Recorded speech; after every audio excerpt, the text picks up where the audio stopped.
तो आज का टॉपिक है हमारा जॉब एप्लीकेशन लेटर।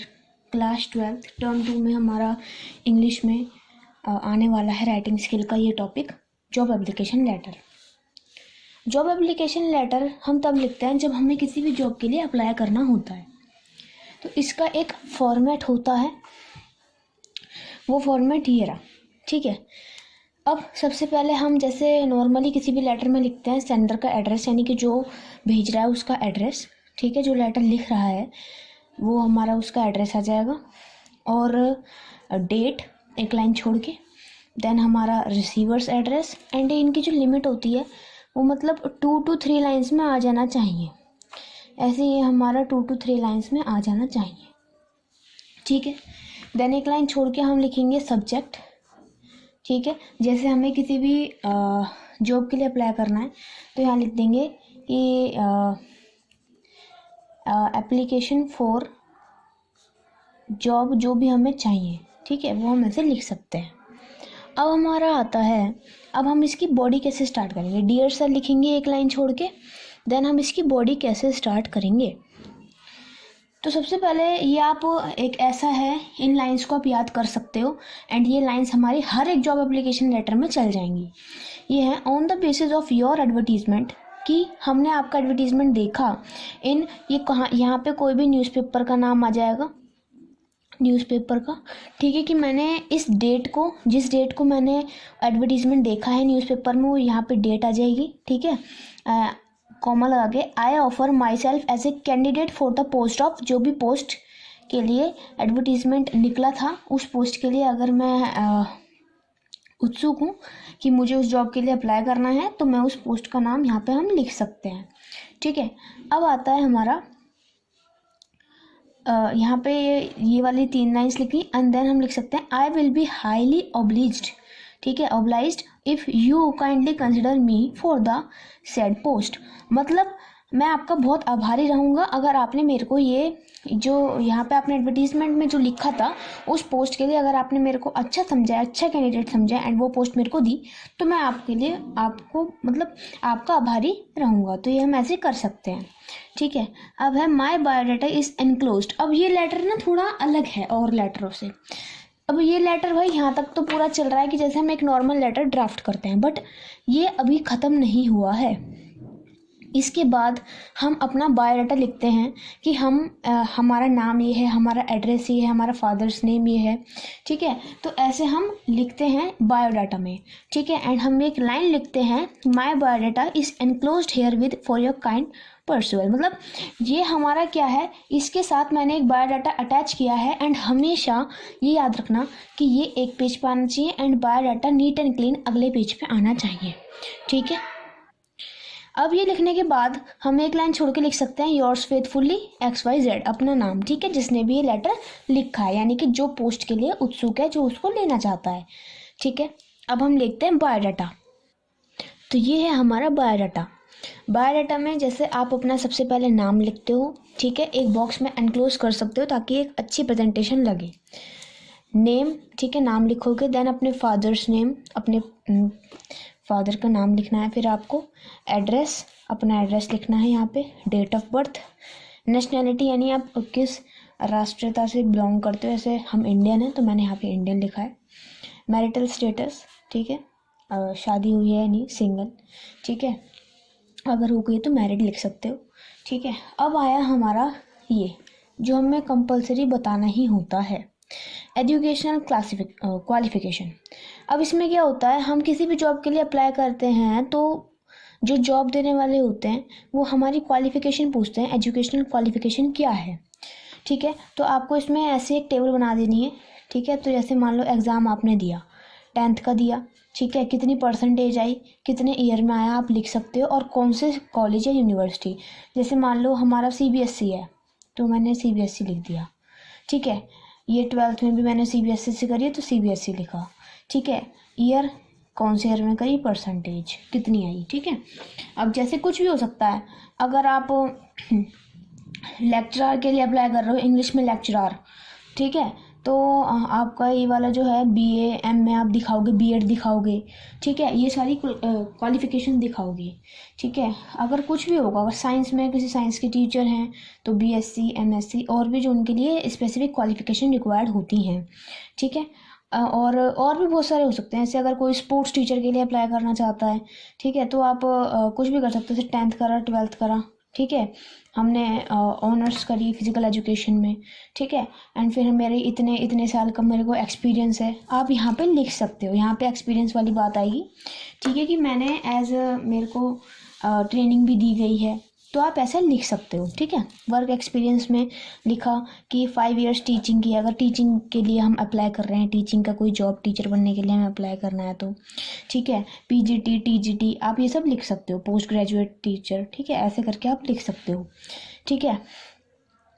रेफरेंसेस लिख सकते हो, वैसे इतना कंपलसरी नहीं है, ठीक है। इसमें देखो एक्सपेक्टेड सैलरी, आप ये भी लिख सकते हो कि मेरे को कितनी एक्सपेक्टेड सैलरी चाहिए, तो उसके अकॉर्डिंग वो आपको जॉब अप्लाई कर देंगे। अगर आप उनके लिए सूटेबल कैंडिडेट होगे, आपकी सैलरी अच्छी लगती होगी, आपकी क्वालिफिकेशन से वो प्रभावित होते हैं, तो वो आपको जॉब अप्लाई कर देंगे, नहीं जॉब दे देंगे, नहीं तो नहीं देंगे, ठीक है।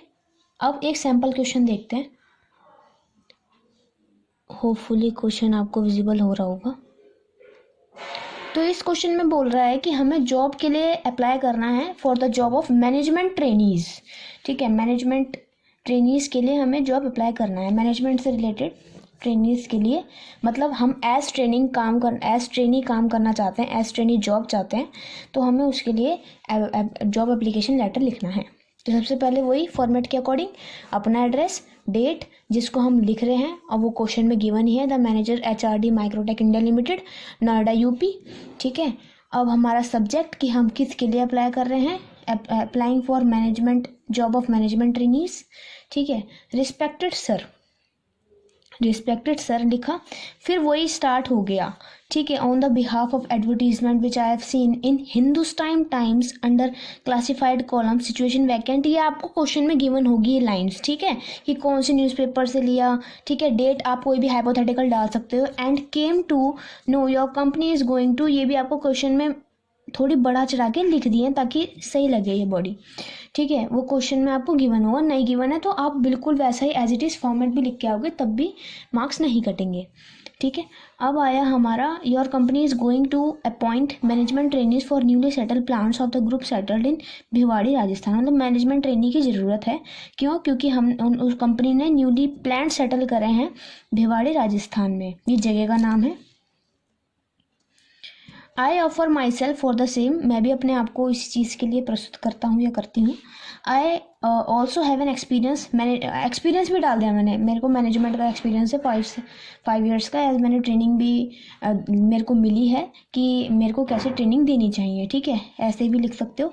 आई hope you kindly offer me this job, ठीक है, आप हमको ये जॉब देंगे। If you do so I will be highly obliged to you. I am enclosing my biodata with this, इस लेटर के साथ बायोडाटा अगले पेज पे। योर्स फेथफुली, जो भी क्वेश्चन में नाम गिवन होगा XYZ। अब बायोडाटा की बारी आई, बायोडाटा नेम लिखा, फादर्स नेम लिखा, अपना एड्रेस लिखा, नेशनैलिटी लिखी, वर्क एक्सपीरियंस लिखा कितने साल का है, 5 years experience of managing the companies management, ठीक है, या फिर to work as a management trainees in the companies, ऐसे भी लिख सकते हैं, ठीक है। एजुकेशनल क्वालिफिकेशन 12th CBSE से करी, ऐसे BCom MCom MBA भी, ठीक है, IIM इंदौर, ये हमने लिख दिया। तो एक स्पेसिफिक क्वालिफिकेशंस इसमें चाहिए थी जो हमने यहाँ पे मेंशन करी हैं, जिसके बिहाफ पे कोई भी जो फर्म है, कोई भी कंपनी हमको जॉब अप्लाई करेगी, ठीक है। तो अब है एक्सपेक्टेड सैलरी मेरे को 1 लाख की चाहिए, ये भी लिख लिया। रेफरेंसेस का मतलब है आप कुछ भी ऐसे नाम डाल के ऐसा कुछ भी नंबर डाल सकते हो कि हाँ भाई हम यहाँ काम कर चुके हैं पहले, ठीक है, तो वो एक रेफरेंस के तौर पे है कि आप इनसे कांटेक्ट कर सकते हो एंड मेरी परफॉर्मेंस जान सकते हो कि मेरा काम कैसा रहा, ठीक है। तो ये हमारा जॉब एप्लीकेशन लेटर था एंड होपफुली आपको ये समझ में आ गया होगा। अब हम एक चीज़ पे और नज़र डालते हैं, क्वालिफ़िकेशन जो हमें रिक्वायर्ड होती हैं डिफरेंट पोस्ट के लिए। मतलब most probably job application letter में जो भी डिफरेंट पोस्ट्स आती हैं, तो बायोडाटा में हमको उनके लिए एजुकेशनल क्वालिफ़िकेशंस लिखनी पड़ती हैं। तो उनमें जब प्रॉब्लम ना आए तो उसके लिए हम कुछ बहुत पोस्ट्स के बारे में जान लेते हैं कि अगर मान लो किसी को भी टीचर बनना है 1st to 5th के लिए, तो क्या क्या क्वालिफ़िकेशन वो अपने उस कॉलम में लिखेगा। हमने पढ़ा था ना कि उसको इस कॉलम में लिखना पड़ता है, ठीक है। जैसे मान लो उसको बनना है तो 12th कर देगा, यहाँ पे वो है 12th, उसको एनी स्ट्रीम से पास आउट होना चाहिए, डाइट या फिर बीएड कुछ भी कर सकता है, एंट्रेंस टेस्टेड यानी सीटेट और टेट कुछ भी हम वो क्वालिफाइड होना चाहिए उनमें एंट्रेंस टेस्टिस में, ठीक है। अगर 1st to 5th का बनना है तो 6 to 10th का है, यानी इसे हम कह देते हैं ट्रेंड ग्रेजुएट टीचर टीजीटी, ठीक है। तो उसको ग्रेजुएशन होनी चाहिए किसी भी स्ट्रीम से, आर्ट्स लिया है तो BA bachelor of arts, science तो बैचलर ऑफ साइंस, ठीक है। कॉमर्स लिया है तो बैचलर ऑफ कॉमर्स यानी बीकॉम, वो ग्रेजुएटेड होना चाहिए। एंड उसने प्रोफेशनल कोर्सेज भी करे हुए, ठीक है, बीएड विद एंट्रेंस टेस्ट यानी सीटेट, एंट्रेंस टेस्ट होता है ये टीचिंग के लिए। तो वो भी हम इस एजुकेशनल क्वालिफिकेशन वाले कॉलम में शो कर सकते हैं कि जैसे मान लो 12th क्वालिफाइड है, बीकॉम, ठीक है, बीकॉम हमने कर रखी है, मैंने बीएड कर रखी है, ठीक है, सीटेड क्वालिफाइड है, ठीक है। तो आप ऐसे लिख सकते हो, ठीक है। 11th एंड 12th के लिए तो पीजीटी हम नाम से जानते हैं जो टीचर्स 11th 12th को पढ़ाते हैं, पोस्ट ग्रेजुएट टीचर। तो उनके लिए क्या क्या है, अगर हम उस पोस्ट के लिए अप्लाई करना चाहते हैं तो हम अपने बारे में लिखेंगे कि भाई हम अगर आर्ट्स है तो ग्रेजुएटेड है आर्ट्स से, फिर हमने मास्टर्स करी उसमें, ठीक है। साइंस से हैं तो हमने साइंस में ग्रेजुएशन ली, फिर उसमें मास्टर्स करी। कॉमर्स से हैं तो कॉमर्स में हमने ग्रेजुएशन करी, फिर मास्टर्स करी, ठीक है, किसी भी एक पर्टिकुलर सब्जेक्ट में। देन हम अपने आप को इस क्वालिफिकेशन वाले कॉलम में ये शो कर सकते हैं। अगर मान लो प्रोफेसर के लिए अप्लाई करने के लिए कुछ भी आ गया लेटर में कि हमें लेक्चरर की जॉब चाहिए, तो हम अपने आप क्वालिफिकेशन वाले कॉलम में क्या लिखेंगे, मास्टर्स डिग्री है किसी भी एक पर्टिकुलर सब्जेक्ट में, बीकॉम है, ग्रेजुएशन कर रखी है प्लस मास्टर्स डिग्री है, जैसे बीए एमए दिखा सकते हैं, ठीक है, बीकॉम एमकॉम दिखा सकते हैं, पीएचडी भी हम दिखा सकते हैं कि भाई हमने पीएचडी भी कर ली उसमें किसी भी पर्टिकुलर सब्जेक्ट में, ठीक है। अब आता है मैनेजमेंट फील्ड के लिए, अगर कोई भी है तो आप अपने आप को ग्रेजुएटेड बता सकते हो, ठीक है। और किसी भी मैनेजमेंट के लिए आप अपने आप को एमबीए के, मतलब एमबीए का जो कोर्स है उसको भी क्वालिफाइड दिखा सकते हो कि हम एमबीए क्वालिफाइड हैं, तो आप इस वजह से हमने अप्लाई करा है जॉब के लिए, ठीक है। टेक्नोलॉजी के फील्ड में है, कोई कंप्यूटर से रिलेटेड है, तो आप अपने आप को बीसीएस यानी बैचलर ऑफ कंप्यूटर साइंस, इसमें हमने ग्रेजुएशन ले रखी है, कोर्सेज कर रखे हैं, एनफ नॉलेज है हमको, तो आप ये सब लिख सकते हो। तो ये क्वालिफिकेशंस आपके लिए काम में आ सकती हैं। अगर कोई भी जॉब एप्लीकेशन लेटर में इनमें से किसी पे भी आ सकता है तो आप लिख सकते हो, मोस्ट प्रोबेबली इनमें से ही आता है, तो आप इस पर देख सकते हो, इनकी हेल्प ले सकते हो।